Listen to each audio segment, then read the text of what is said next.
8ویں امام خدا ہم سب کو مشعر مقدس کی زیارت نصیب فرمائے۔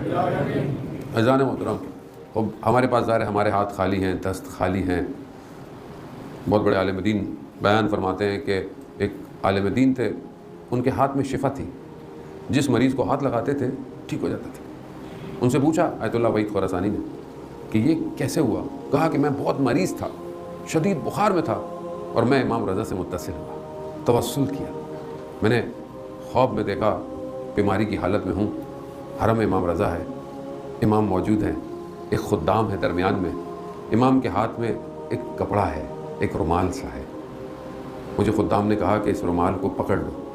میں نے دوسری طرف سے اس رومال کو پکڑا، جیسے ہی پکڑا میں ٹھیک ہو گیا، اور جب میں بیدار ہوا میری سب طبیعت ٹھیک تھی، لیکن اس ہاتھ میں ایسی طاقت آ گئی کہ میں جس کو بھی ہاتھ لگاتا تھا وہ ٹھیک ہو جاتا تھا۔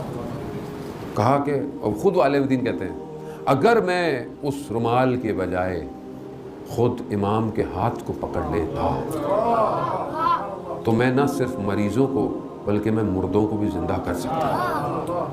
وہ امام ہے، رؤوف امام، جو میری زیارت پہ آئے گا میں 3 دفعہ اس کی زیارت پہ آؤں گا۔ اس لیے بڑے بڑے علماء جب زیارت پہ جاتے تھے تو ایک ہی وقت میں کئی گھنٹے نہیں بیٹھتے تھے، آدھا گھنٹہ بیٹھتے تھے، پھر جاتے تھے، پھر واپس آتے تھے، پھر جاتے تھے، پھر واپس آتے تھے۔ کیوں؟ جتنی دفعہ زیارت پہ آؤ گے اتنی دفعہ ملٹی پلائی بائی 3 میں آؤں گا۔